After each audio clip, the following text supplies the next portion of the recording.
말라기 4장 4절부터 6절까지 말씀. 너희는 내가 호렙에서 온 이스라엘을 위하여 내 종 모세에게 명령한 법 곧 율례와 법도를 기억하라. 보라, 여호와의 크고 두려운 날이 이르기 전에 내가 선지자 엘리야를 너희에게 보내리니 그가 아버지의 마음을 자녀에게로 돌이키게 하고 자녀들의 마음을 그들의 아버지에게로 돌이키게 하리라. 돌이키지 아니하면 두렵건대 내가 와서 저주로 그 땅을 칠까 하노라 하시니라. 아멘. 성경에 두 가지 큰 핵심이 있습니다. 성경에 두 가지 큰 핵심이 있는데 하나는 선이고 하나는 악이에요. 그게 성경의 두 가지 큰 핵심이에요. 선과 악이라고 해야 되는 거죠. 이 두 가지가 합해서 생명이라고 하는 이 한 가지가 되는 게 이 성경입니다. 우리가 이제 그걸 전제로 해서 성경을 봐야지, 그렇지 않으면 성경이 보이질 않는 거예요. 성경 자체가 그런 것이기 때문에 그렇습니다. 그러니까 이렇게 되는 거죠.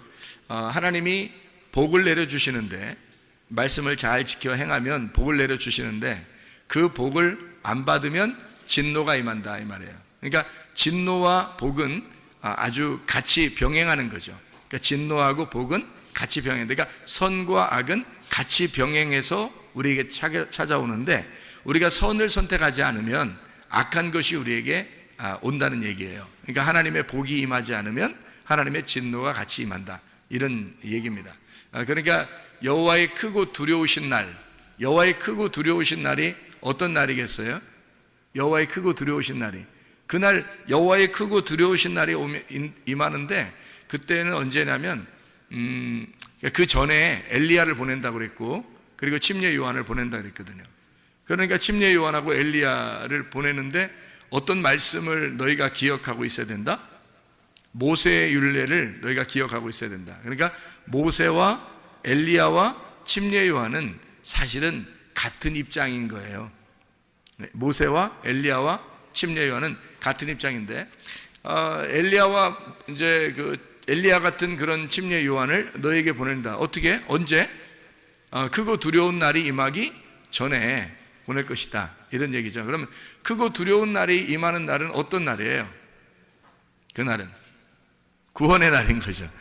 크고 두려운 날은 구원의 날인 거예요. 그런데 그 구원을 너희가 구원으로 받지 못하면 어떤 날이 된다? 그 날이 진노의 날이 된다. 무슨 말인지 알겠지? 그러니까 구원과 진노는 같은 날이 있는 겁니다. 같은 날, 동시에 있는데 구원을 구원으로 받지 못하면 그러면 너희에게 진노가 임한다. 여기에 이제 그 말씀을 해주고 있는 거예요. 그러니까 엘리야와 모세가, 이제 엘리야와 그 모세의 율법, 그리고 침례 요한이 너희에게 임하는 그날, 너희에게는 둘 중에 하나가 임하는 거죠. 우리에게는 둘 중에 하나가 임하게 돼 있어요. 뭐가 임하게 돼 있다고요? 구원 아니면 진노가 임한다는 거죠. 그러니까 여러분에게 이제 하나님 말씀이 증거될 때는 어떤 말씀이 증거되는 거예요? 어떤 말씀이 증거되냐면 모세의 율법, 그리고 엘리야의 말, 그리고 침례 요한의 말이 증거되는 거죠. 이것이 증거되면, 먼저 증거되면 그 다음에 이걸 받은 사람이 구원을 받는다 그러면 누굴 받은 거예요? 이 말씀을, 그러니까 엘리야와 침례 요한을 만나서 그 말씀을 받았더니 이 사람에게 누가 온 거야? 그러니까 누가 찾아온 거예요? 뭐가 찾아온 거예요? 구원이 찾아오는 거예요. 그러니까 구원의 길을 가르쳐 줬으니까, 구원의 길을 알려줬으니까 구원이 찾아오겠죠. 그 구원이 누구예요? 예수님이죠. 그러니까 구원이라는 예수님이 찾아오는 건데, 그 구원에 예수님 못 만나면 어떻게? 진노가 너희에게 임한다. 그 날이, 그 크고 두려운 날이 구원이 아니라 너희에게 진노의 날이 될 것이다, 이런 말씀이 되는 것입니다. 그러니까 우리가 하나님의 그 섬기심과 우리가 그 섬김을 받는다는 문제가 성경에서 굉장히 중요한 말인데, 왜 그러냐면 그게 복음이거든요. 하나님이 우리를 섬겨주시면 복음이 되는 거예요. 내가 열심히 하나님을 섬기면 율법이 되는 거고요. 그러니까 성경에서 이게 율법과 복음의 아주 중요한 차이점이거든요. 그러면 열심히 섬기는 것은 누구만 해야 돼요? 예수님만 해야 되는 거예요. 예수님만 열심히 섬기는 거예요. 섬김을 열심히 받는 사람들은 우리가 돼야 되는 거고요. 그러니까 우리가 열심히 섬김을 받으면 복음이 되는 거고요. 열심히 우리를 섬겨주면 그게 율법이 되는 겁니다. 그러니까 그게 예수님이 율법으로 우리를 섬겨주시는 거예요. 자, 이제 그게 이제 예수님이 우리에게 율법으로 섬겨주면 그거를 우리는 복음이라 그렇게 말을 하는 거죠. 다시 말하면 이런 거죠. 율법 자체가 나쁜 게 아니고, 생각을 해보세요. 침례 요한 자체가 나빠요? 안 나빠요? 안 나쁘죠. 엘리야 자체가 나빠요? 안 나빠요? 안 나쁘죠. 그러니까 엘리야가 갈멜산에서 막 전투를 일으켜가지고 전투에서 바알 제사장들을 막 목을 쳐서 죽였어요. 승리해가지고 이스라엘 백성들 보고 왜 가운데서 머뭇머뭇 하려느냐, 하나님을 여호와를 선택하려면 나한테로 와라, 그렇게 얘기하잖아요. 그럼 아니면 저쪽 바알 숭배자들한테 가야 되는데 그 바알 숭배자들은 다 목을 쳐서 죽인단 말이에요. 그러니까 엘리야 자체는 바알 숭배자들 입장에서는 완전히 심판자죠, 엘리야가. 그래 이스라엘 백성들한테는 구원자가 되는 거예요. 그렇죠? 엘리야 자체가. 그러니까 한쪽에서는 무서운 사람이지만 한쪽에서는 아주 사랑의 사람인 거죠. 이게 예수님의 모습과 똑같죠. 예수님이 이 땅에 오셔가지고 장애인들이나 병든 자나 소경이나 이런 분들을 섬길 때, 연약한 여인들, 사마리아 여자같이 또는 삭개오 이런 사람들을 섬기고, 그리고 38년 된 병자를 섬기고, 강도 만난 자를 섬기고, 또 맹인들을 이렇게 섬기고 병자들을 섬길 때, 그때 예수님은 그들에게는 구원자잖아요. 그런데 바리새인들 입장에서는 어떻게 해요? 예수님이 심판자란 말이에요. 그러니까 예수님이 똑같은 복음인데 그것이 어떤 사람에게는 심판으로 다가오고 어떤 사람에게는 은혜로 다가오더라. 그러니까 예수님 자체가 뭐예요? 그러니까 율법이었던 거죠. 율법. 그러니까 하늘에서 이 땅에 내려온 것이 구약 성경에서 계속 앞으로 내려올 것이다, 이런 은혜 말씀이 내려올 것이다 라고 계속 구약에서 얘기했던 것이 다 뭘 얘기했던 거예요? 그러니까 율법을 얘기했던 거예요. 그러니까 율법이 내려온다. 그 율법이 하늘에서 내려오는 비인데, 그 비가 계속 동일하게 계속 내려오는데 그 율법 안에서 누군가 오신다는 거예요. 그게 예수님인 거죠. 그 율법 안에서 율법을 완성하러 오시는 거예요, 예수님이. 그러니까 창조가 계속 있었으면 창조의 완성이 안식이죠. 7일 날이죠. 그것처럼 예수님이 율법이 계속 구약에 있었단 말이에요. 이 율법을 마지막 안식으로 끝내는 율법의 완성이 예수님이었다는 거지. 그러니까 그건 율법으로 온 거예요. 그렇죠? 그 율법으로 오는데 그 율법이 우리들에게는, 그러니까 죽을 수밖에 없는 죄인들에게는, 맹인들에게는, 삭개오에게는, 사마리아 여자에게는 그것이, 그 율법이 복음이 되더라는 거죠. 그러니까 참다운 율법, 그러니까 완성된 율법. 그 완성된 율법이 성경에서는 뭐라고 가르쳐요? 완성된 율법이 사랑이라고 가르치잖아요. 그러니까 로마서 13장에 율법의 완성이라는 말이 나오죠. 그죠? 로마서 13장에. 그러면 율법의 완성이라는 이 말이 뭐라고, 율법의 완성을 뭐라고 여기서 소개한다고요? 율법의 완성은 사랑이라고 말해요. 로마서 13장 10절입니다. 사랑은 이웃에게 악을 행하지 아니하나니 그러므로 사랑은 율법의 완성이니라. 그러니까 하나님 자신이 어떤 분이라는 거예요? 사랑이라는 거죠. 어떤 사람에게 사랑인 거예요? 예수님은 무조건 사랑해야 되는데 왜 그럼 어떤 사람한테 막 욕하고 그랬죠? 이상하잖아요, 그죠? 그렇죠? 그러면 예수님은 침례 요한의 일을 바로 이어서 맡은 자예요. 그럼 침례 요한은 또 어떤 자냐고요? 그러면 침례 요한의 전에 있던 엘리야는 어떤 자예요? 그럼 그 앞에 모세는 어떤 자예요? 자, 생각을 해보세요. 모세가 엘리야로, 엘리야가 침례 요한으로, 침례 요한이 예수님으로. 자, 이게 다 연결됐다고 생각하면, 여러분 생각해보면 이게 다 따로 떨어져 있는, 나누어져 있는 사람이 아니라 이게 연결됐다고 생각을 하면 예수님도 그 율법 안에서 오셨다는 얘기 아니에요? 그런데 모세도 엘리야도 침례 요한도 다 어떤 사람에게는 원수같이 여겨진 거고 어떤 사람에게는 사랑의 사람, 선지자로 여겨진 거란 말이에요. 이해가 돼요? 그것처럼 예수님도 이 땅에 오시니까 어떤 사람들에게는 원수 같지만 예수님이 어떤 사람들에게는 굉장히 사랑이 넘치는 사람이었다는 거죠. 예수님 자체가. 그러니까 율법이라는 게 그런 특성을 가지고 있어요. 한쪽에서는 칼로 이렇게 나누는 심판의 의미를 가지고 있다면 한쪽에서는 그게 은혜의 단비와 같은 그런 것을 율법이라고 말하는 겁니다. 그러니까 율법 자체 이렇게 말하면 상당히 사람들은 율법하면 막 나쁜 거 이렇게 하도 인식을 해서 그래요. 성경에 이제 바울 사도가 그런 식으로 써놨었죠. 율법으로 구원받을 사람이 아무도 없다, 이런 식으로 써놨기 때문에 율법 그러면 굉장히 이상하게 봅니다. 율법으로 구원받을 사람이 없죠. 누가 완성하기 전까지는, 예수님이 와서 완성하기 전까지는 구원받을 사람이 없는 거예요. 그런데 그 율법을 완성하신 분이 있어요. 뭘로? 사랑으로 완성하신 분이 있는데 그가 예수 그리스도란 말이에요. 그러면 그 율법이 더 이상 우리에게는 구원하지 못할 율법이 아니라 복음이 되는 거죠. 그 율법 자체가 복음이 되는 거예요. 그러니까 하나님은 처음부터 여러분에게 눈 딱 감고 야 그냥 사랑 내 사랑아 그냥 이런 식으로 안 한단 말이에요. 반드시 율법으로 다가와서 사랑하시는 거예요. 그러니까 여러분은 간혹 어떤 느낌이 드는 거냐면 하나님이 한편으로는 무섭다, 이런 느낌이 들 거예요. 그게 정상입니다. 하나님이 그러나 그런 그 두려운 하나님이시지만 굉장히 사랑이 많으시고 긍휼이 많으시고 자비하시고 우리를 아주 애처롭게 보시는 하나님이시다 하는 그 말도 맞는 얘기예요. 무슨 말인지 알겠죠? 율법 안에서 오신 그 예수님, 주님이 이제 그 율법을 완성하셨다, 그 사랑으로 완성하셨다, 이런 생각을 하게 되면 성경이 이게 나누어져서 보이는데 그게 원래 하나였구나, 이렇게 알게 되는 거죠. 이거를 이제 우리가 잘 생각해야 성경이 이해가 돼요. 그렇지 않으면 성경 어떤 말은 여러분 옛날에 성경을 읽어보면 이런 생각이 들죠. 여기는 이해가 되는데 여기하고 맞춰보면 이해가 안 돼, 뭐 이런 것들이 꽤 있었죠. 왜냐하면 이 앞에하고 뒤에하고 안 맞게 생각을 했었으니까 그런 거예요.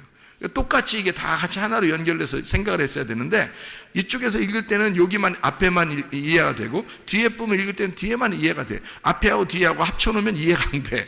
여기선 이 말하고 여기선 이 말을, 이상하다, 하나님 왜 여기선 이 말하고 여기선 이 말을까, 이런 생각이 들 때가 있죠. 그죠?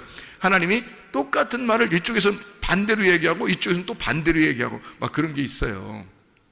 예를 들어서 뭐 효도하라 그러잖아요. 성경이죠. 효도하라고. 그럼 또 한쪽에서는 어떻게 부모하고 원수를 맺으라 그렇게 또 얘기하잖아요. 이런 게 이제 이 성경에서 이게 다 합쳐져야 되는 건데 이 합쳐지 못했을 때는 이게 나누어진 거예요. 선, 악으로 나누어진 거란 말이에요. 이게 딱 이렇게 나누어진 거죠. 선악이라고 그러면 이제 어떤 걸 선악이라고 그러냐면 선한 거는 효도하라는 게 선한 거겠죠.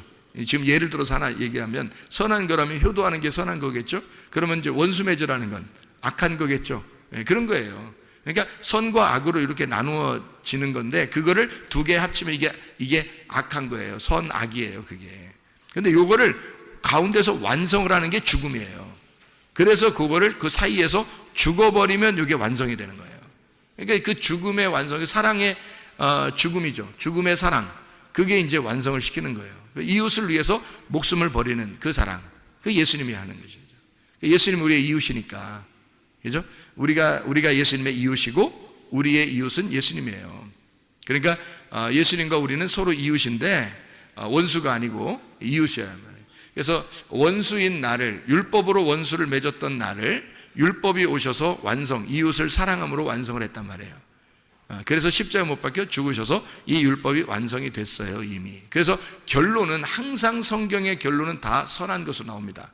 성경의 결론은 무조건 다 선한 것으로 나와요. 그러니까 그런 하나님을 여러분이 인정한다면 하나님은 우리를 선하게 섬기시고 인도하시는 하나님이구나 라는 걸 전제하고 성경을 봐야 되는 거죠. 그러니까 그렇게 하신 하나님이라고 하는 건 뭘 전제했다는 얘기예요? 선악으로 나눠졌다는 얘기예요? 생명으로 하나가 됐다는 얘기예요? 생명으로 이미 하나가 됐다는 얘기예요. 어떻게 하면 선악이 생명으로 하나가 되는 거예요?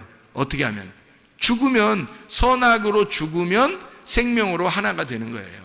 그래서 우리 보고 주님을 따라오라는 거예요. 그래서 너희가 선악으로 죽으면 네가 선악의 눈으로 보지 않고 두 눈으로 보지 않고 한 눈이 없어지면 하나의 눈으로 보게 될 것이다. 그게 생명이라는 것이다. 하나님이 그토록 우리를 사랑하시는 거다라고 하는 그런 얘기입니다. 자, 두 개가 한 개로 보인다는 얘기를 좀 이제 이해가 되겠죠. 무슨 말인가? 여기서 진노를 받는다, 복을 내린다. 구원을 주신다, 진노하신다. 구원을 구원으로 받아들이지 못하면 진노가 임하는 거다. 그게 같은 날 오는 거다. 그래서 이쪽 진노가 오는 쪽에서 볼 때도 크고 두려운 날이고요. 구원의 날이 오는 것도 크고 두려운 날입니다. 그러니까 하나님의 날은 크고 두려운 날이에요.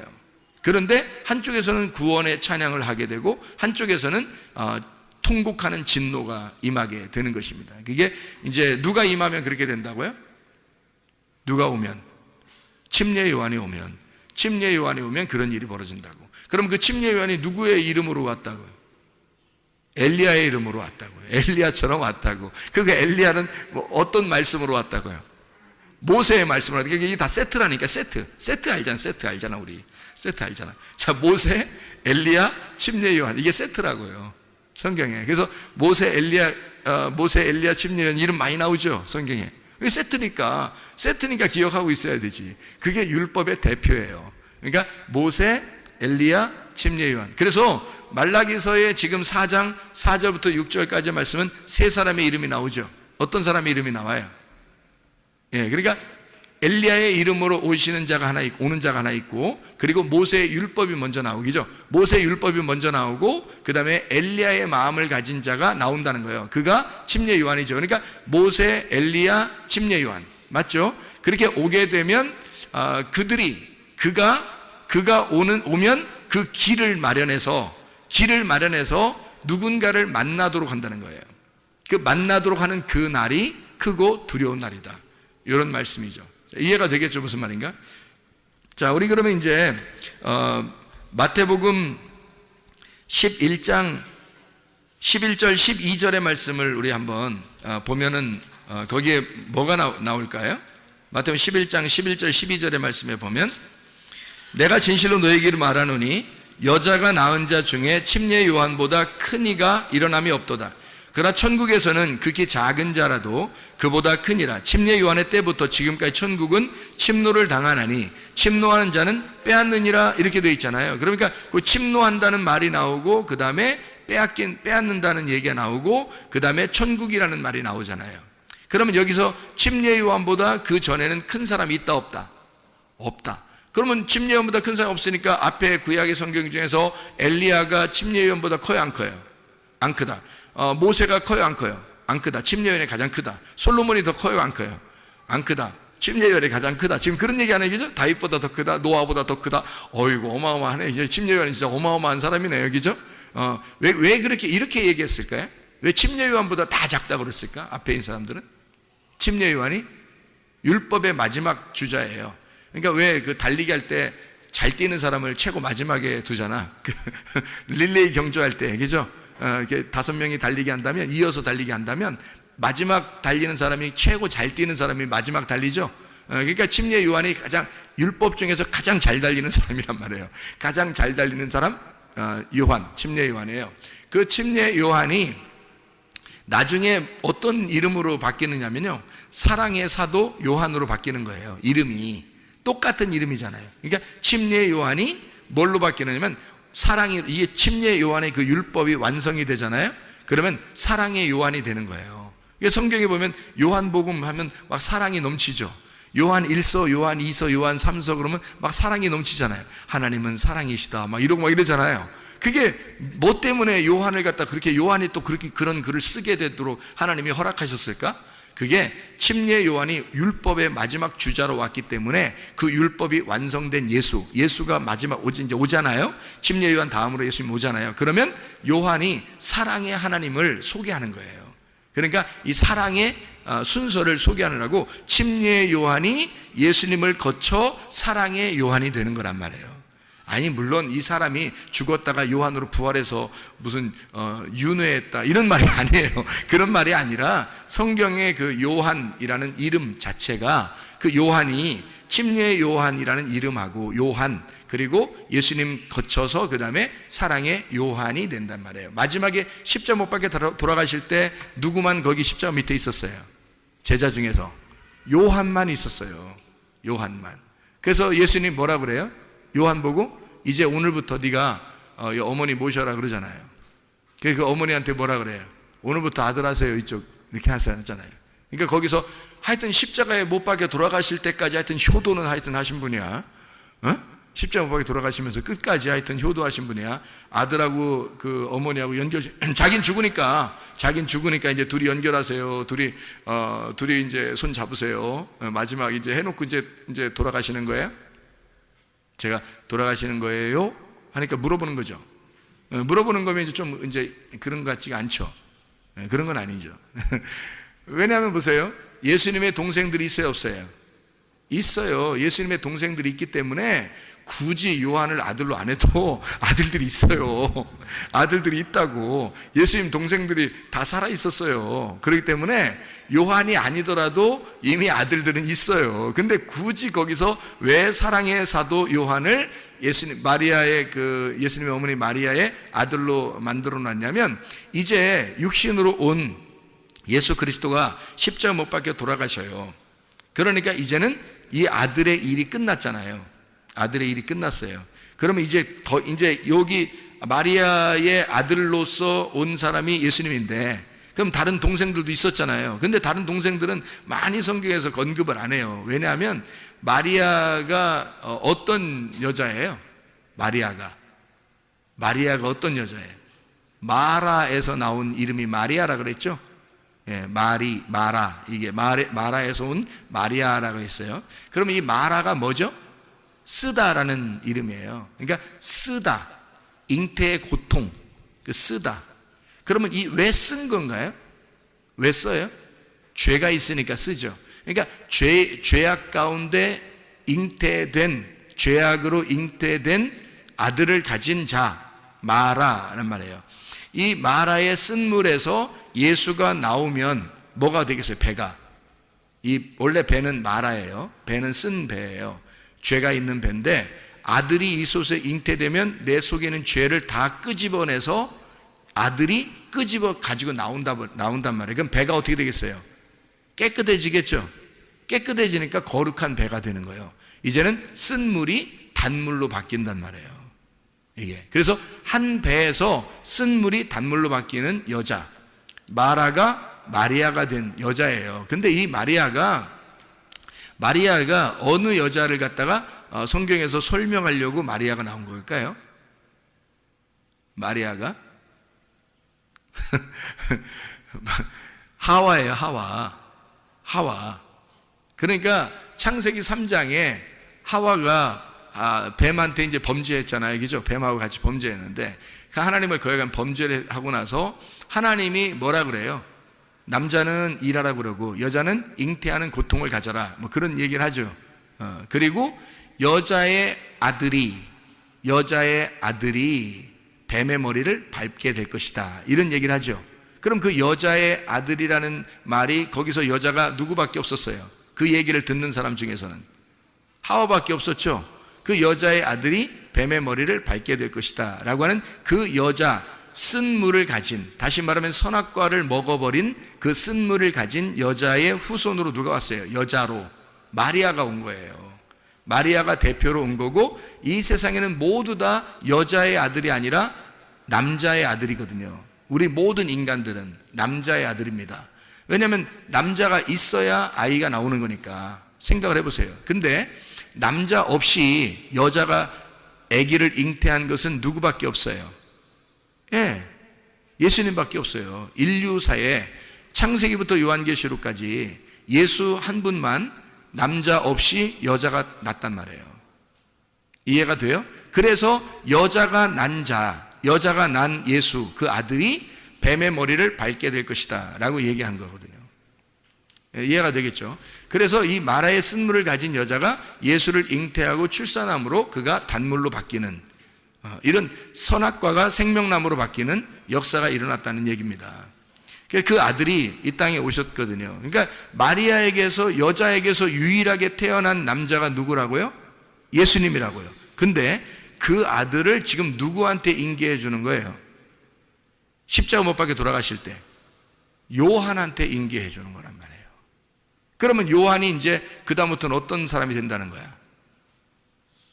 여자의 후손이 된다는 얘기야. 무슨 말인지 알겠어요? 이제까지 여자의 후손은 인류 역사상 누구밖에 없었다고요? 예수님밖에 없었다고. 그래서 예수님을 하나님의 아들이라 그러는 거야. 인류사의 모든 이 세상의 사람이라는 남자의 아들들인데 모두 다 그의 후손이 돼야 되는데, 인류사에 여자의 후손은 예수님 한 분밖에 없었어요. 맞죠? 그런데 그 여자의 후손으로 이제 내가 십자가에 못 박혀 죽으니 완성되었다. 그러니까 이제 너는 지금 오늘부터 여자의 후손이다 이 말이에요. 네가 이제 여자의 후손이다. 그 말은 뭐를 선포하는 거예요? 내가 죽으니까 너는 하나님의 아들이 된다는 얘기야. 요한복음. 놀라운 얘기죠. 우리가 하나님의 아들이 된다? 불가능한 얘기인데 예수님 때문에 가능한 거죠. 예수님이 십자가 못 박혀 돌아가셔서 우리를 네가 이제는 여자의 후손이 되는 거야. 그러면 예수님이 된다는 얘기예요. 사랑의 요한이 이제는 마리아의 아들이 됐다는 얘기야. 그냥 단순히 여러분은 효도하려고 거기서 십자가에서 얘기했는가 보다 그렇게 생각하는 사람도 있더라니까. 하긴 뭐 그렇게 생각은 자유니까 그렇게 생각한다고 한들 뭐 그거 가지고 또 뭐 아이고 그렇게 했대 뭐 아이고 뭐 그 생각을 그 정도밖에 못해 뭐 그렇게 하면 안 되고요. 그 정도 많이 하신 거죠. 생각을. 그렇지만 그런 말이 아니잖아요. 여러분이 생각을 가만히 지금 들어보시라고. 그 말이 무슨 말인가? 이게 무슨 말인지를 들어보시라고. 성경을 전체적으로 봐야죠. 마리아가 왜 왔는지, 그가 왜 마라의 이름에서 왔는지, 왜 그가 하와의 약속, 하나님과 하와의 약속에서 올 수밖에 없었던 여자의 후손을 잉태한 자였는지를 우리가 보게 되면 성경이 일괄성 있게 똑같은 얘기를 하나를 하고 있는데 그게 바로 뭐냐면 여자의 후손인 하나님의 아들을 소개하고 있다는 얘기예요. 그거를 십자가에서 예수님이 요한이라는 자를 자기의 어머니와 연결시킴으로써 네가 오늘부터 여자의 후손이 된다라는 얘기를 해주고 싶었던 거죠. 그래야 말이 일치가 되고 맞는 얘기지. 이 인간적인 효도 얘기를 하는 거겠어요? 하긴 뭐 효도하셔야지. 그렇지만 성경을 좀 더 영적으로 좀 생각을 해보자는 말이에요. 좀 더 깊이 진리의 말씀을 영적으로 좀 생각할 수 있어야 되지 않겠습니까? 깊이 있게. 그죠? 우물물을 자꾸 이렇게 퍼내서 깊이 있는 그 우물의 깊은 물을 마셔야 더 시원하고 그게 더 생수죠. 그렇죠? 자, 어쨌든 이게 여자의 후손으로 온 게 사랑의 사도 요한이에요. 그러니까 침례 요한이 사랑의 사도 요한으로, 그래서 하나님의 율법이 하나님의 사랑으로 완성이 되었다. 이러면 하나님의 여자의 후손인 하나님의 아들이 된다. 무슨 말인지 알겠죠? 자, 그래서 사랑이 완성이라는 말이 그냥 단순히 뭐 사랑하면 완성된다 그런 말 아니에요. 율법이라는 그 자체를 완성할 때, 다시 말하면 예수의 죽음을 전제로 할 때 십자가 사건이 율법의 완성이다. 이런 얘기를 우리에게 해주고 있는 말씀들입니다. 자, 우리 이제 성경 한 보고 마치도록 하겠습니다. 마태복음 11장의 11절 12절에 침례 요한이 침노하는 그 이후부터는 침노하는 자라는 거예요. 그러면 예수님 때부터는 어린아이라 할지라도 침례 요한보다 크다는 거죠. 침례 요한이 구약에서 가장 큰 자였는데, 왜 가장 큰 자냐면 이 사람이 예수님의 얼굴을 직접 본 사람이에요. 그 전에는 다 이렇게 그 그림자로 봤다고요. 왜냐면 직접 나오지 않았으니까. 근데 직접 나와서 그와 함께 살고 동시대에 그 예수를 동일하게 엘리야와 같은 선지자였지만 모세와 같은 율법을 가진 자였지만 침례 요한만 유일하게 예수님의 얼굴을 직접 만나고 본 사람이란 말이에요. 그러니까 이 세상에 뭐 앞에가 훌륭한 선지자들이 얼마나 많아요. 사실 율법 그러면 모세고요, 선지자 그러면 엘리야거든요. 근데 그거를 뛰어넘은 자가 침례 요한이라고 한 것은 왜 그러냐면 직접 복음의 하늘의 아들을 직접 본 거예요, 이 침례 요한이. 그러면 이제 직접 본 하나님의 아들 이후부터는 어떻게 되는 거예요? 여기서는 이제 어린아이라 할지라도 침례 요한보다 큰 거죠. 왜냐하면 앞에 침례 요한까지는 율법이었고 그 예수님 안에서는 침례 요한보다 더 큰 자가 예수님이니까, 예수님이 침례 요한보다 더 큰 자니까 그 예수님 안에서는 어린아이도 침례 요한보다는 크다는 얘기죠.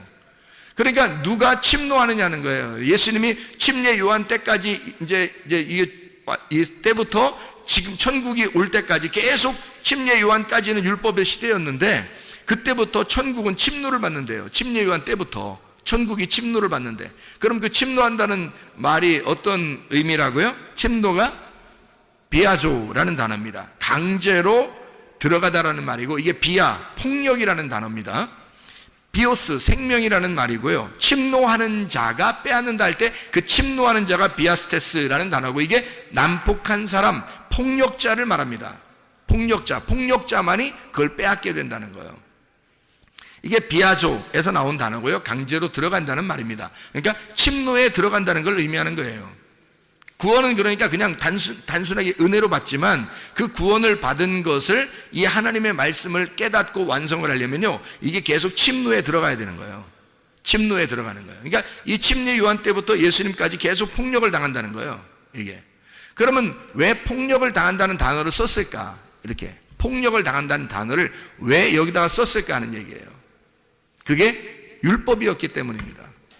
율법이었기 때문에. 그게 폭력이라는 거예요.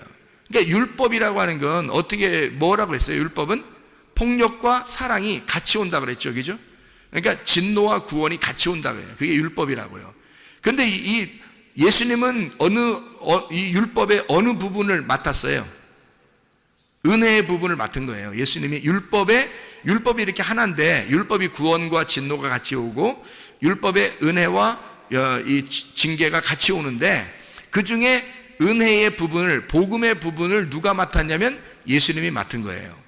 그러면 그 전에 있는 사람들은 다 징계를 맡아야 되는 거거든요.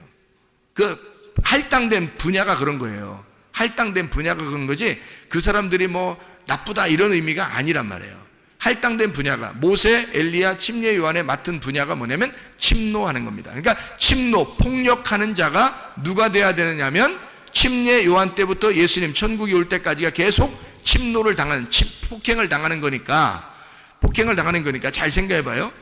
폭행하는 자가 있을 거 아닙니까? 난폭하게 폭행하는 자가 있을 거 아니에요. 그게 뭐겠냐고요. 침례 요한 때부터 천국이 올 때까지 계속 폭행을 당한다는 거예요. 그러면 이 폭행하는 자가 누군가 있어야 되잖아요. 그게 누구냐고요. 침례 요한이란 말이에요. 침례 요한 때부터 천국이 올 때까지니까 침례 요한 때부터 계속 폭행이 일어나요. 그리고 예수님 오신다면 천국이 온단 말이에요. 그러면 그 사이에 그 폭력을 행사하는 자가 침례 요한이죠.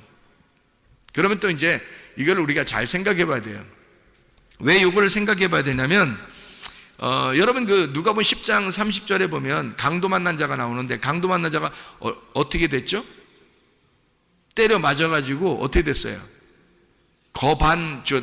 거의 반 죽었다는 얘기예요? 아니면 반 딱 잘라서 죽었다는 얘기예요? 반 딱 잘라서 죽었다는 얘기예요. 헤미다네스라는 단어인데요, 이게 헤미다네스가 헤미라고 하는 절반이라는 단어하고요, 드네스코 죽는다라는 말의 합성어예요. 그래서 반이 딱 절반이 죽었다는 얘기입니다. 그러니까 반이 잘라졌다는 얘기예요. 반을 딱 자르는 게 누가 하는 거냐면 선악과가 하는 겁니다. 선악과가. 그러면 이 사람이, 이 강도 만난 자가 만난 그 강도는 뭔 거예요? 그러니까 선악과인 거예요. 그러니까 선악과를 담당하는 율법이 만난 거예요. 그러니까 선악과를 담당하는 율법이 이 강도 만난 자를 만난 거예요. 그게 강도였던 거야. 그러니까 그 강도를 담당하는 사람들이 있었어요. 성경 구약에. 그 사람들이 제사장들하고 레위인들이야. 그래서 그 사람들은 지나가는 거예요. 왜? 잘 만난 거거든. 강도를 잘 만났잖아요. 그 제대로 만났다, 너 강도를. 이렇게 해서 지나가는 거예요.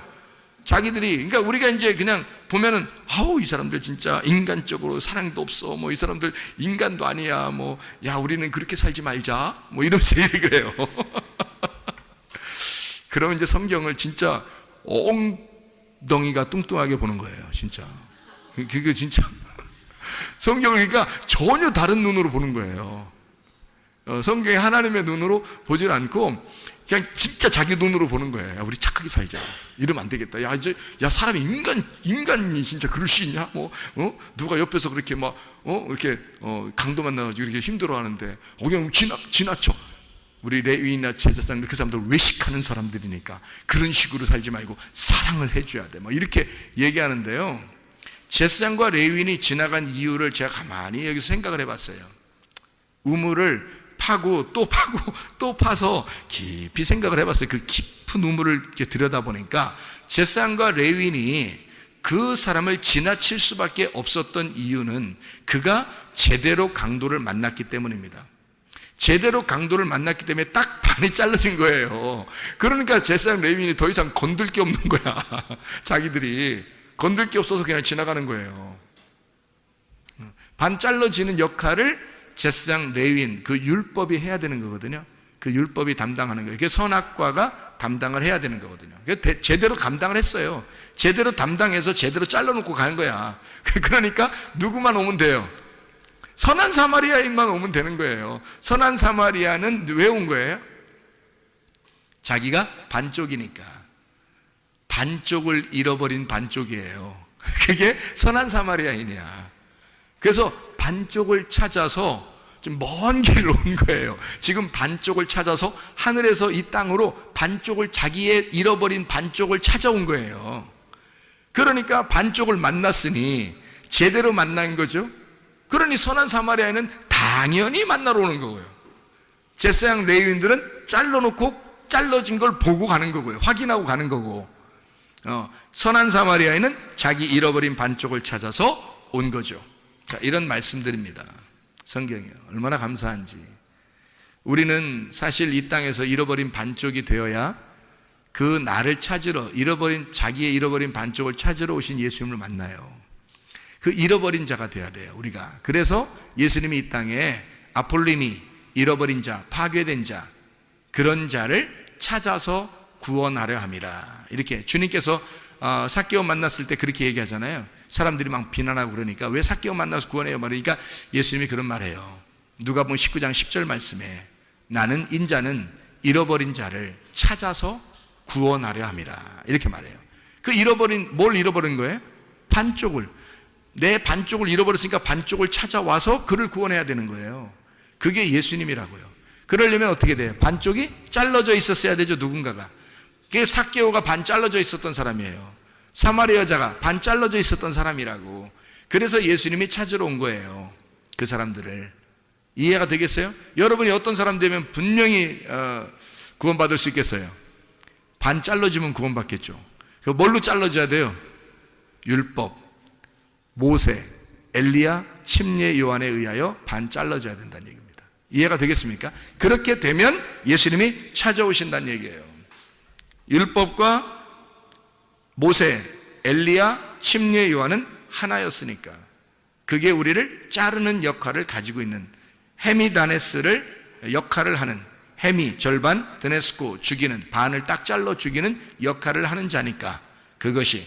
그래서 요한복음 10장에 8절 10절에 보면 예수님은 선한 목자인데 누가 먼저 온다겠어요? 도둑, 강도가 먼저 온다. 절도자가 먼저 와서 너희를 도둑질하고 그리고 죽이고 멸망시킨다. 이렇게 얘기하는 거죠. 그래야 너희들을 도둑질하고 죽이고 멸망시켜야, 너희들을 하나님의 그 마음에서 너희를 빼앗으면 도둑질이잖아요. 그럼 옛날에 그 율법을 가르치던 사람들이 대부분 어떻게 했어요? 이스라엘 백성들에게. 예수님이 왜 왔어요? 사람들이 그 율법으로 하나님 백성들을 자꾸 뺏어가니까, 그러니까 하나님이 직접 내려와서, 그 아들이 내려와서 자기 하나님의 마음에서 뺏어가는 자를 찾아오는 거예요.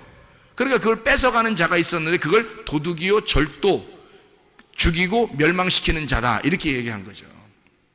거기에서 뺏어오는 거예요, 예수님이. 그 선한 목자라는 거예요. 주님이 그 양을 뺏어오는 거죠. 자기 양을 뺏어오는 거예요.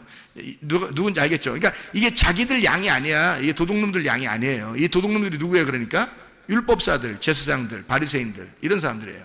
율법을 가르치는 자들이라고요. 하나님의 마음을 모르고 가르치는 자들, 그게 도둑놈이라는 거예요. 마음을 뺏은 거잖아요. 하나님의 마음에서 우리를 양들을 뺏어간 거란 말이에요. 그러니까 하나님 마음 모르게 한 거죠. 마음은 모르고 그냥 겉으로 율법만 알도록 만들어 놓은 거예요. 그러니까 그 마음이 뺏긴 거죠. 하나님으로부터 마음을 뺏은 자, 그가 강도, 도둑이고 절도, 멸망시키고 죽이는 자란 말입니다. 이해가 되겠어요? 거기서 예수님이 와가지고 뺏어오는 거예요. 하나님의 마음으로 뺏어서 다시. 그래서 하나님의 마음으로 예배를 드려라, 이렇게 얘기하잖아요. 너희들 겉으로 막 헌금하고 겉으로 뭐 선한 일하고 막 이러는데 이 독사의 자식들아 뭐 이러면서 너희들은 하나님의 의와 인과 신을 버렸다, 이렇게 말하잖아요. 하나님의 마음을 너희가 모르고 갔다는 거죠. 하나님의 마음을 모르고 행동하는 것이더라, 이런 얘기들을 하는 거잖아요. 그렇죠? 그러니까 절도, 강도, 이게 먼저 와야 된다는 게, 이게 나쁜 거예요? 아니면 율법이에요? 율법. 하나님의 마음에서 율법으로 빼앗은 자들이 있어요. 그게 누구냐면 율법이고, 그게 모세고 엘리야고 침례 요한이었다는 겁니다. 그래서 하나님 입장에서 보면 이 밑에서 먼저 온 자들이 하나님의 마음을 폭행한단 말이에요. 예수가 이 땅에 오니까 율법이 이거를 폭행하는 거예요. 그래서 율법을 아는 자, 율법으로 예수님을 죽이는 겁니다. 율법으로. 그래서 율법 안에서 죽임, 타살 당해야, 율법 안에서 타살, 죽임을 당해야 우리를 구원하는 거예요. 율법 안에서. 그게 이제 하나님의 구원의 방법인데요. 하나님 자신이 죽임당하는 그런 이야기입니다. 자, 요한복음 5장을 한번 봐봐요. 요한복음 5장 45절을 한번 여러분이 보면 우리를 고발하는 검사, 고발하는 자가 있는데 우리를 잡아가고 고발하는 자가 나와요. 거기에 뭐라고 나오냐면 이렇게 나오죠. 요한복음 5장 45절의 말씀입니다. 내가 너희를 아버지께 고발할까 생각하지 마라. 너희를 고발하는 이가 있으니 곧 너희가 바라는 자 모세니라. 모세가 뭔 잘못했길래 모세가 고발한다 그래요. 율법의 고발자가 모세래요. 그러면 여기서 이제 고발하는 자, 그러니까 우리를 일로 바치는 자, 참소하는 자, 그러니까 마귀가 하는 일을 모세가 한다는 거예요.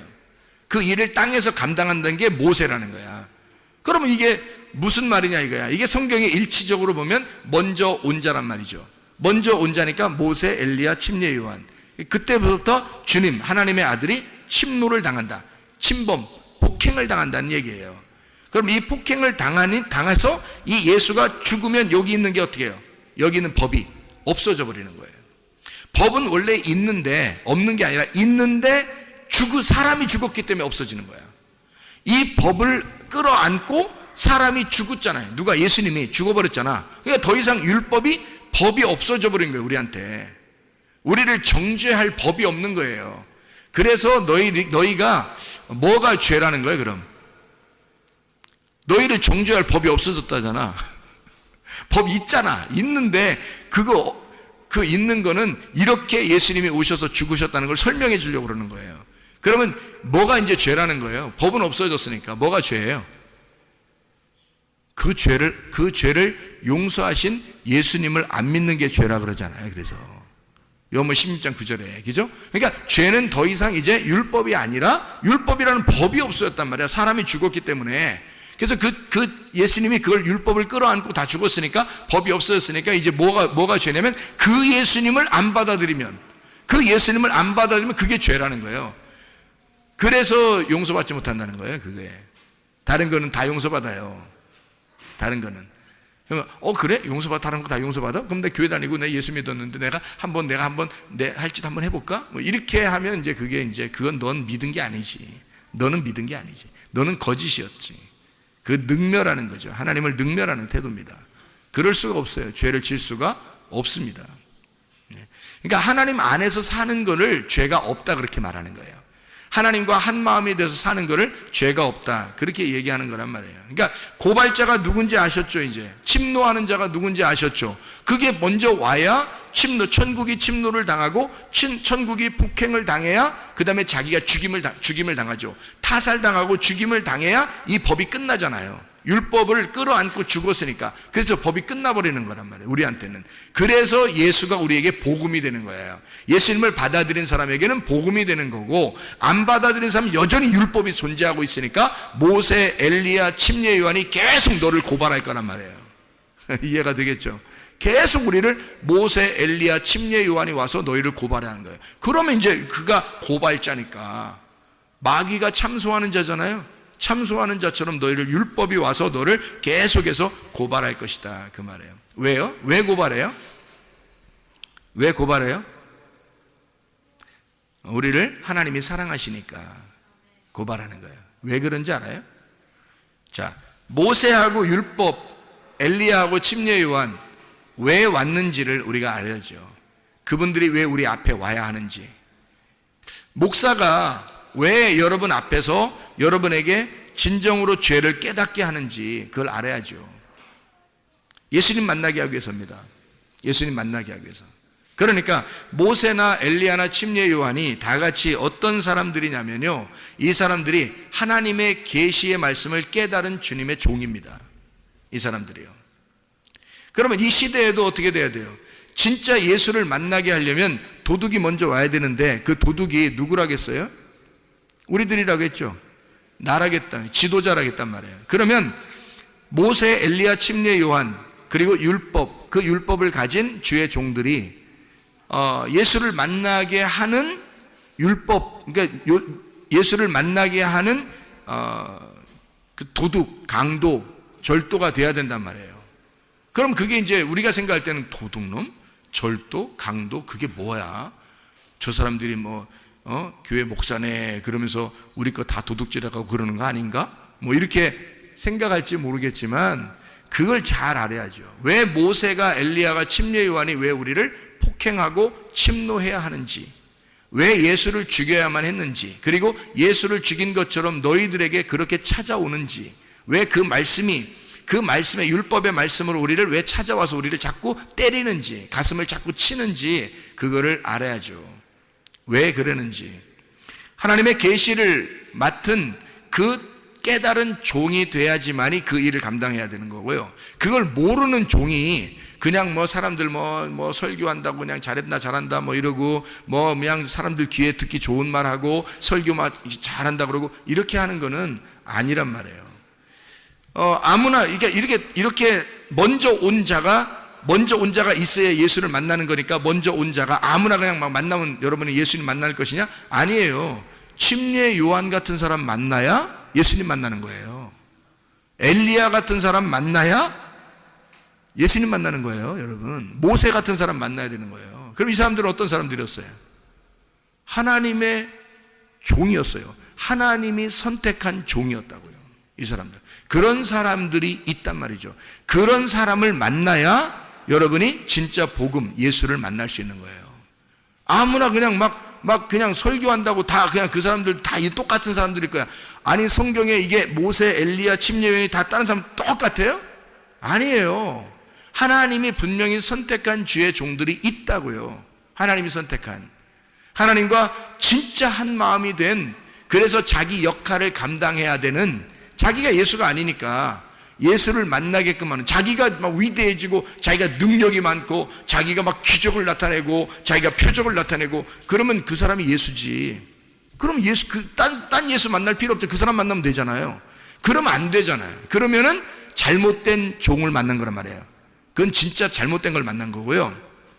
진짜 하나님의 종을 만난다는 얘기는 이 사람이 비록 좀 다소 부족해 보여도 예수의 진리, 예수라고 하는 그 진리를 정확하게 소개해 줄 수 있는 사람이 돼야 되는 거죠. 그 길을, 광야에 외치는 자의 소리가 돼야 되는 거예요.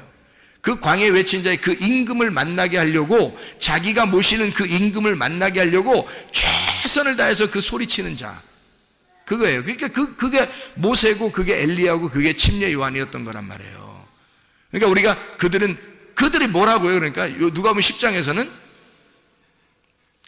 강도라고요. 딱 반 잘라서 죽이는 자. 여러분이 그렇게 반 잘라서 죽여줘야, 죽고 있어야 예수님이 와가지고 잃어버린 반쪽을 찾아온다 그랬잖아요. 그래, 여러분을 반쪽을 잘라주는 자가 필요한 거지. 여러분을 반쪽을 잘라주는 자가 그게 모세요, 그게 엘리야요, 그게 침례 요한이라는 얘기죠. 이해가 되겠습니까?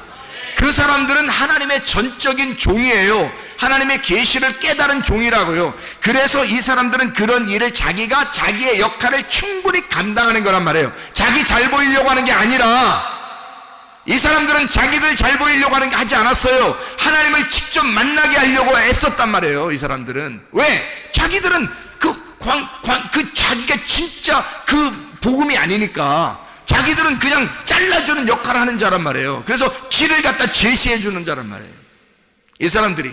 그러니까 도둑이라, 강도다, 먼저 온 목자다라고 하는 것은 하나님의 말씀의 길을 제시하는 자란 말이에요. 그게 모세, 엘리야, 침례 요한, 진리의 예수를 만나도록 길을 마련해 주는 자, 그걸 강도라 그런다고. 우리가 생각하는 강도하고 전혀 반대란 말입니다. 이게 성경에서 말하면, 그래야 성경이 일치가 되죠. 한쪽만 보면 강도, 그럼 무조건 마귀, 끝, 이렇게 하면 안 된단 말이에요, 이게 성경이. 그러면 먼저 온 자, 나중 온 자, 이게 안 맞는다고요. 그렇게 그냥 무조건 아무렇게나 얘기해버리면, 성경이 일치가 돼야 되고 성경이 하나로 통일되어 있는 하나님의 말씀입니다. 이건 하나님께서 이미 계획에 의하여, 하나님의 전적인 계획에 의하여 순서대로 쓴 책이에요, 이게 성경이. 그걸 깨달아야 되죠. 세상의 어둠의 음녀 입장에서 생각해 보세요. 음녀가 여리고로 내려가고 있어요. 강도 만난 자죠. 여리고로 내려가고 있어요. 그러면 누가 와야 돼요? 강도가 와야 돼요. 와가지고 여리고 내려가는 걸 갖다 잘라버려야 되는 거지. 그냥 반 죽여버려야 되는 거지. 그럼 그 반 죽는 강도 만난 자를 어떻게? 감사합니다, 감사합니다, 그래야 되는 거죠. 왜냐면 반 잘라줬으니까. 여리고로 내려가니까 잘라버리더라 나를. 이거잖아. 그러면 이게 감사한 거야, 아니면은 막 황당한 거야? 감사한 거죠. 모세, 엘리야, 침례 요한을 만나야 된다고요. 그 강도를 만나야 된다고. 음녀 입장에서는 여리고의 길을 끊어주는 자, 여리고로 내려가는 그 길을 끊어주는 자란 말이에요. 이게 막 마음을 찢어놓는 자죠. 잘라놓는 자죠. 세상길 가지 말라고. 그러는 자가 모세, 엘리야, 침례 요한이란 말입니다.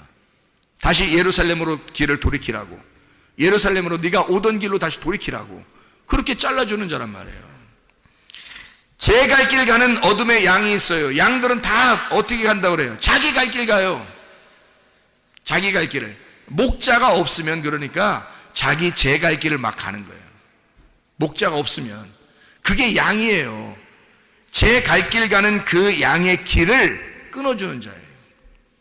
그냥 갑자기 그 앞에 길을 확 무너뜨려가지고 막 낭떠러지로 만들어버리는 거예요. 그래서 양이 그냥 꼼짝 못하게 만들어 놓는 거예요. 그러면 양 입장에서는 감사한 일이지, 그게. 그렇잖아요? 자기의 길을 끊어줬으니까. 그러니까 끊어주고 자기를 막 폭삭 망하게 하니까 어떤 분이에요? 그러니까 이게 강도라고 성경에 표현한 거지. 이해가 되겠어요? 그런데 그 강도는 어떤 강도야? 우리한테는 진짜 필요한 강도, 꼭 와야 할 강도. 강도여 옷이 없어서 뭐 이렇게 해야 된다니까.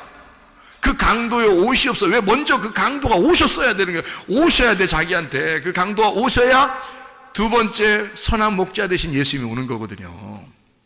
강도가 안 오니까, 사람들이 강도를 못 만나니까 예수가 예수를 안 찾아. 왜냐면 잃어버려 봤어요. 자기가 반이 잘라지지 않았으니까 잃어버린 반쪽이 어딘지 찾지 않는 거야, 자기도. 근데 반이 딱 잘라서 죽어봐요. 그러면 잃어버린 반쪽을 찾아, 자기도.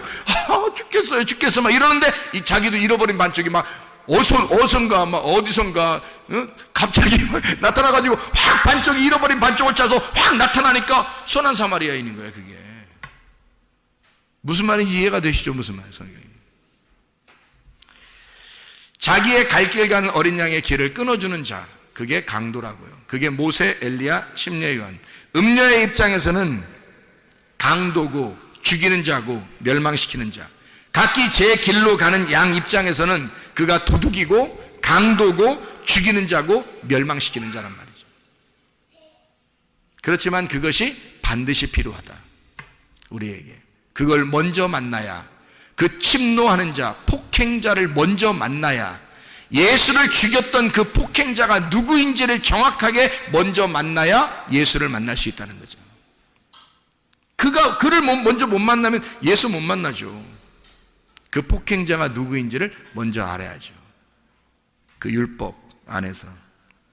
침례 요한, 맹인을 만드는 자, 죽이는 자, 문을 완전히 닫아놓는 자, 휘장을 완전히 쳐서 안 보이게 만드는 자, 우리를 깜깜하게, 진짜 답답하게, 진짜 아무것도 앞에 길이 안 보이게 만드는 자, 그게 모세, 엘리야, 침례 요한이에요. 그럴 때 여러분은 죽겠어요, 하나님? 하나도 안 보여요. 내가 맹인인가 봐요. 하나도 안 보여요. 답답하죠? 그래야 예수님 찾는 거예요. 그래야 그 사마리아 여자처럼 애절하게 그 생수의 물을 기다리는 거예요.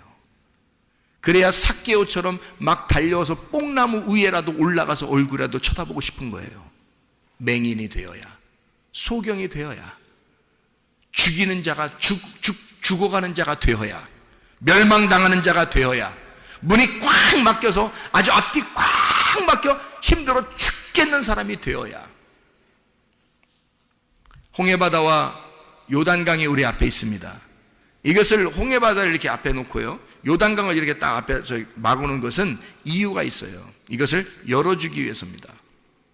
홍해바다를 앞에 놓고 요단강을 이렇게 앞에 놓으면 딱 덮여 있잖아요. 그럼 이렇게 덮여서 이렇게 막아놓은 것을 뭐라 그래요? 막아놓은 거를 문 닫혔다는 얘기예요. 그게 율법이야. 그게 강도고 우리를 저쪽으로 못 건너가게 막아놓은 거란 말이에요. 이 막는 자, 우리를 막아서 뒤에는 애굽 군대가 쫓아오죠. 앞에는 홍해바다가 있죠. 딱 우리를 막혀서 우리가 도저히 앞에 나갈 수 없을 때 하나님 어떡합니까? 라고 호소할 수 있잖아요. 그 하나님께 호소하니까 하나님이 구원자를 보내주셔요.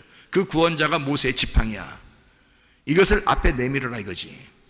그러면 이것이 갈라지게 될 것이다. 갈라진 것이 휘장이 찢어지는 거잖아. 문이 열리는 거잖아.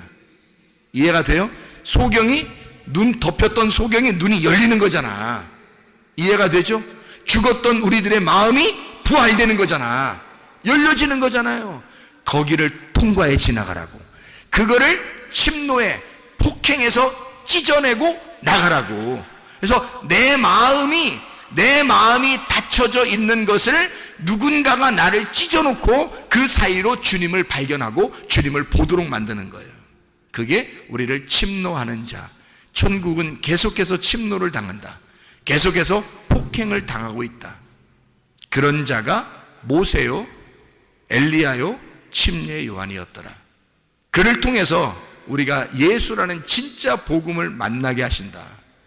여러분과 저에게는 이 앞에 깜깜하게 아직도 어두컴컴하고 아직도 답답하고 도저히 앞에 길이 보이지 않는 사람들이 있을 수도 있어요. 근데 그래야 주님 만납니다. 그래야 간절해지거든요. 그렇지 않으면 간절하지 않죠. 자기가 눈 떴다고 그러는데 누가 간절합니까? 자기가 눈 떴다는데. 근데 그렇게 하면 자기가 눈 뜬 거예요. 자기가 눈 뜬 거. 그럼 하늘에 눈은 뜬 거 아니고 땅에서 눈이 떠진 거죠. 그거 아닌 거죠. 그런 사람은 빨리 소경이 돼야 되는 거죠. 그 소경을 만든 자가 강도란 말이에요. 눈을 팍 쳐가지고 눈 안 보이게 만드는 거죠. 그러면 이제 어떻게 안 보여 하나님 어떻게 해? 그러면 하나님이 와서 구원자가 와가지고 열어주는 거지. 이걸 부활시키는 거야. 눈이 부활되는 거야. 이게 주님이 우리를 구원하시는 목적. 아가서 2장 13절 14절. 아가서 2장 13절 14절 한 절 읽고 마치도록 하겠습니다. 무화과 나무에는 푸른 열매가 익었고 포도나무는 꽃을 피워 향기를 토하는구나. 나의 사랑 나의 어여쁜 자야, 일어나서 함께 가자. 바위 틈 낭떠러지 은밀한 곳에 있는 나의 비둘기야, 내가 네 얼굴을 보게 하라. 네 소리를 듣게 하라. 네 소리는 부드럽고 네 얼굴은 아름답구나. 주님이 우리를 구원하신 목적은 우리와 함께 가자는 겁니다. 같이 하자. 내가 너와 함께 같이 가고 싶다. 나와 같이 살자. 나와 함께 동행하자. 나의 사랑하는 어여쁜 비둘기야, 나랑 같이 살자. 그게 하나님의 구원하시는 목적입니다.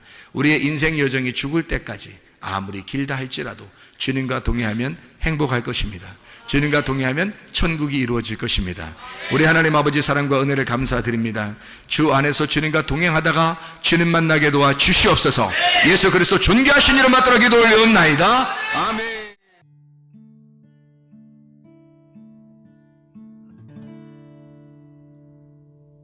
내 속에 내가 너무도 많아서 당신을 쉴 곳 없네. 내 속에 헛된 바램들로 당신을 변할 곳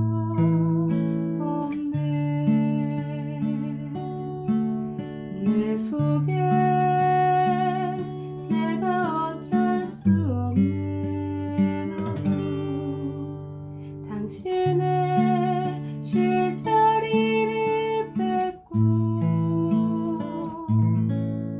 내 속에 내가 이길 수 없는 슬픔, 무성한